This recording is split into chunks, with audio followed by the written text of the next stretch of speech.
Là, oh, tous en même temps.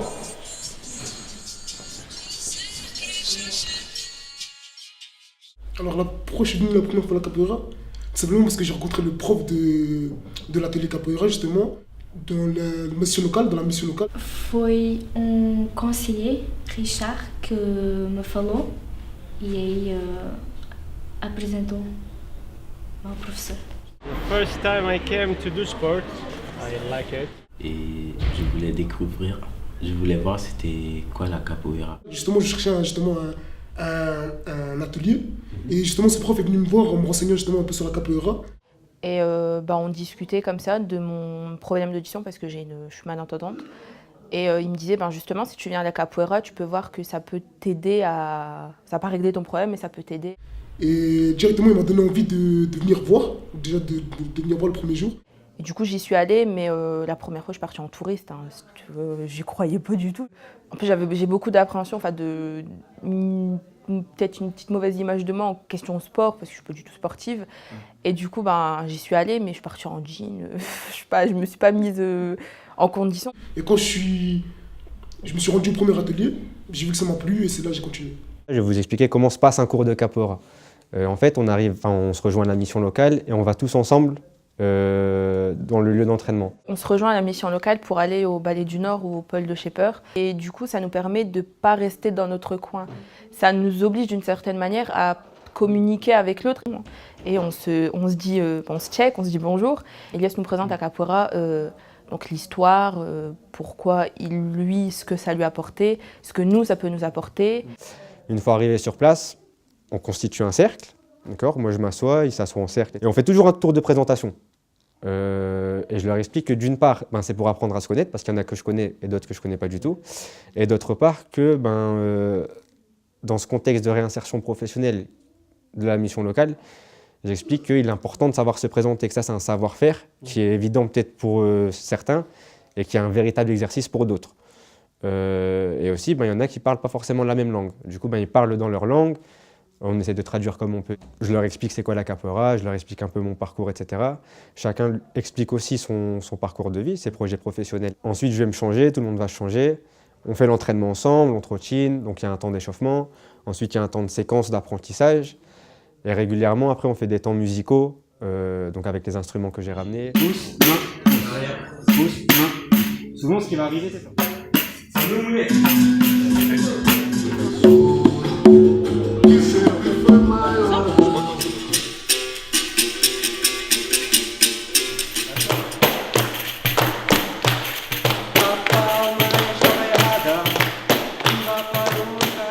Donc la capoeira, en fait, ça mélange donc du combat, de la danse, ou de l'expression corporelle, on pourrait dire, et de la musique. Parce que c'est quelque chose, il y a une véritable énergie quand on pratique de la capoeira. C'est des chants qui sont en portugais. Donc en fait, ça a été créé du temps de la colonisation et de l'esclavage. D'accord, en fait, les Portugais ont colonisé le Brésil. Les premiers habitants du Brésil étaient des Indiens, donc ce qu'on appelle les indigènes de la tribu des Tupi-Guarani. Sauf qu'on a constaté que ces Indiens-là se rebellaient et étaient trop faibles, entre guillemets, pour le travail esclavagiste. Pour pallier à ce problème-là, les Portugais ont jugé nécessaire de déporter de la main-d'œuvre africaine. Il y en a qui vont vous dire que c'est de la danse, il y en a qui vont vous dire que c'est du combat, et il y en a d'autres qui vont vous dire que c'est un sport comme un autre. D'accord ? Et moi, ce que nous essayons de faire au sein de mon école, de mon association, etc., c'est de proposer une capoeira inclusive, dans laquelle on ne dit pas qu'on est pratiquant de sport de combat, athlète, danseur ou musicien, on dit simplement qu'on est capoeiriste, et tout le monde y trouve son compte. On se dit, ouais, pour faire la capoeira, je dois être souple. Alors que moi, j'ai la souplesse d'un Playmobil. Faut être souple, faut être fort, faut pas être en surpoids, faut pas être vieux, etc. Alors que non, tu peux très bien être en surpoids et faire de la capoeira, tu peux très bien être très mince et ne pas avoir de conditions physiques et faire de la capoeira, tu peux être rigide et faire de la capoeira, justement la souplesse vient en s'entraînant, tu peux être porteur d'handicap et faire de la capoeira. Ce qui s'est passé, c'est qu'à 18 ans, j'ai connu une période de doute, simplement dans ma vie. J'étais à deux doigts d'être déscolarisé. En fait, j'étais rentré en première L et ça s'est très mal passé parce qu'à ce moment-là, j'étais un peu arrogant, un peu révolté un peu avec tout. Donc, peu beaucoup. Et Un ado. voilà, un ado simplement, ouais, c'est ça. Un ado, donc tu as l'impression que le monde est contre toi, alors que pas forcément. J'avais besoin justement de recadrer un peu ma vie. Donc j'avais quitté mon foyer familial, parce que je m'étais brigué avec ma maman, désolé. Et mais quelques temps, elle a appelé le lycée, ouais, déscolarisez-le, il veut pas aller en cours, ben faut qu'il apprenne la vie. Ça fait, je suis resté dehors un petit peu, chez des potes, etc. J'ai essayé de me débrouiller. Finalement, j'ai décidé de rentrer à la maison, prendre un peu sur moi et accepter le redoublement. Donc c'était en première littéraire. Et j'ai fait la rencontre de mon professeur de français. Et c'est cette première personne, en fait, qui m'a fait comprendre que que les mots étaient constructeurs. Qu'avec des mots, on pouvait aider quelqu'un. Et juste en lui disant, je crois en toi et je sais que c'est compliqué, mais fais-moi confiance et fais-toi confiance. Je suis passé dernier de la classe à les 3 premiers, dans le top 3. J'ai validé finalement mon bac littéraire avec mention bien. Et après, je suis rentré en fac de langue, justement. J'ai choisi mes études par rapport à la capoeira. Donc, comme je disais, ça a été inventé au Brésil. Au Brésil, on parle portugais. Du coup, j'ai été à Lille 3, où j'ai fait une double licence de langue, donc une licence de portugais et une licence d'anglais.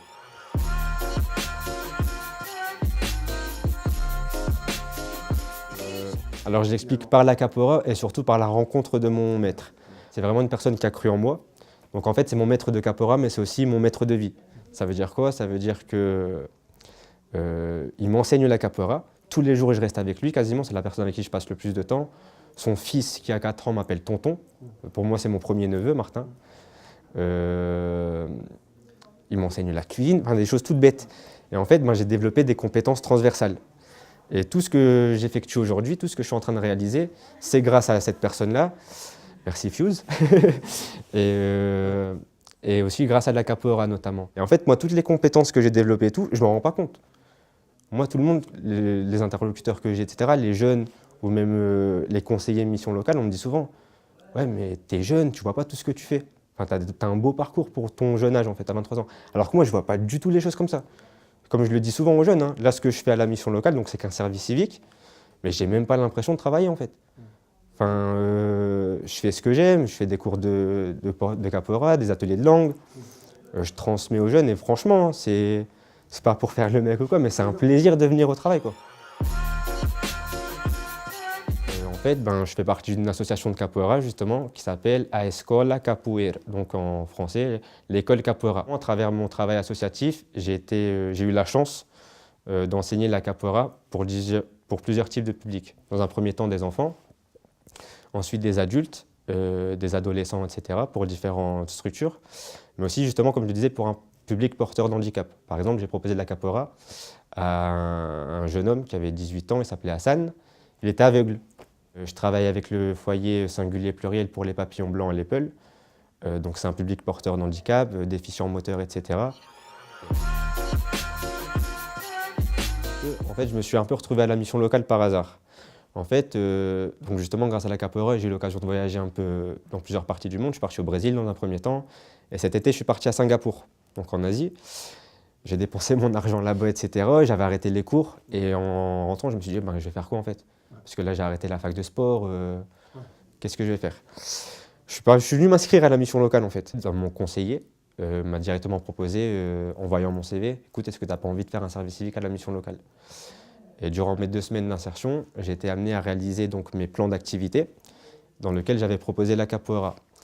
Et en fait, cette année, je connais un moment de transition parce que c'est la première année où je donne des cours de capoeira, tout le temps sous la supervision de mon maître, mais tout seul. Pour répondre à la question, ça a créé, oui, des amitiés improbables entre différentes cultures. Par exemple, on a Moulek et Engrassad. Donc Moulek qui vient de la Guyane française, et Engrassad qui vient du Yémen. Engrassad, il ne parle même pas français. En ce moment, il est en train de suivre une formation pour parler français. Et moi, franchement, c'est là que je considère que mon travail est réussi, quand ces gens-là, qui constituent le groupe de capoeira, se voient en dehors des murs de la capoeira. Et que justement, malgré la barrière de la langue, comme on parle le même langage qui est la capoeira, on peut développer une amitié, voire plus, en dehors des murs de la mission locale. Entre guillemets, par exemple, Moulek qui veut devenir mécanicien, ça se trouve un jour qu'Adidia, qui est ambulancière, va avoir un problème avec sa voiture. Et elle va avoir besoin d'un mécanicien. Donc elle va peut-être, Moulek, il faisait de la capoeira avec moi, je sais qu'il est mécanicien qui gère son entreprise, je ne sais pas, bah, je vais aller le voir. Et là, ben, tu as construit un réseau et tout va te paraître plus simple. Exemple, s'il y a quelqu'un, je ne sais pas, qui veut devenir photographe, un jour tu te maries, tu as besoin d'un photographe, ah ben je faisais de la capoeira avec elle, je me souviens en plus c'est une fille chouette, etc. Bah, ça te fait un contact. Oui, ça m'apporte la confiance en moi. La confiance en toi. Ouais. Ça me donne envie de faire du sport et aussi le fait de pouvoir rencontrer des nouvelles personnes et faire des amis. Maintenant, j'arrive à me regarder devant la glace parce que j'avais des complexes par rapport à mon physique. Et en faisant la capoeira, je me regarde dans la glace en train de faire des efforts physiques et ça me plaît. On voyait que le prof il était motivé et il savait ce qu'il disait. Voilà, il donnait envie d'en apprendre plus. Au contraire, c'est vivement lundi, vivement vendredi. En fait, ce que je voyais au début, c'était du sport. Et ce que je vois maintenant, bah, c'est quoi alors? C'est un tout, c'est voir des gens, voir du monde, apprendre des choses et apprendre sur soi et apprendre sur tout le monde. Et une communication diversifiée parce que du coup, on voit des gens d'origines différentes. C'est un public pour lequel j'ai vraiment beaucoup d'empathie parce que ben, on est jeunes ensemble en fait. J'ai le même âge qu'eux ou des fois ils sont même un peu plus âgés que moi et ça me fait de la peine de voir ma jeunesse à Roubaix déscolarisée, en recherche de formation et souvent malheureusement tirée vers le bas. Alors qu'à Roubaix il y a beaucoup de grandes choses qui peuvent se faire, il y a beaucoup de choses qui se font et j'essaye d'y participer simplement.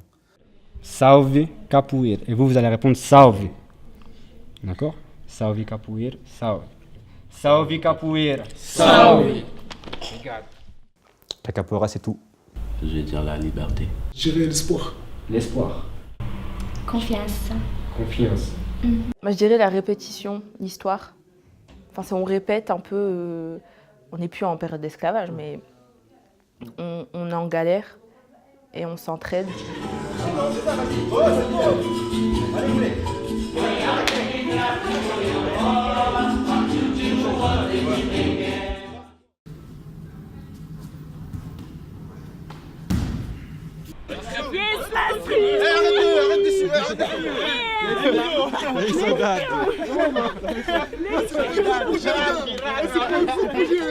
C'est un gros projet les gars, c'est un gros projet. Participer c'est bien. C'est bien participer les gars. Oh. Allez, chante-nous une chanson. Enfin maintenant, je la peaufine. Il me manque le dernier couplet, tu vois. Allez, c'est pas grave. Bientôt disponible. Moi, j'ai pas aimé. Parler, t'entends? Non, ouais, t'entends comment ça résonne? Mais non, mais ça pendant les... Ça, on va de Shepherd et quand on va au ballet du Nord. Et après, quand on fera le montage, on verra. On verra pas que le ballet du Nord, ça va. Je viens du Brésil. Ouais. J'étudie à l'université de Lille, l'ingénierie mécanique. Je suis là aujourd'hui pour la capoeira. C'est, je pense, ma 3e fois que je suis là. Ouais. Et voilà. Merci. Est-ce que tu connais depuis longtemps Ilyes? Oui, je connais. Ça va faire, je pense, presque une année. D'accord. Ouais. On s'est parlé au début par le Facebook. Mais moi, à mon avis, à 10h, je suis pas parti non plus. Donc t'inquiète. T'inquiète pas, on sort vers 17h ou un truc. De toute façon, on a tourné. Oui, c'est écrit enregistrement. Ok. Pourquoi il n'y a pas marqué rec? Pour t'embêter. Parce que j'ai dit en français, Ça va. Et la caméra qui n'est pas cachée. Yes. Allô Voilà. Allô la caméra. Allô. Ça, c'est pas de la capoeira par contre.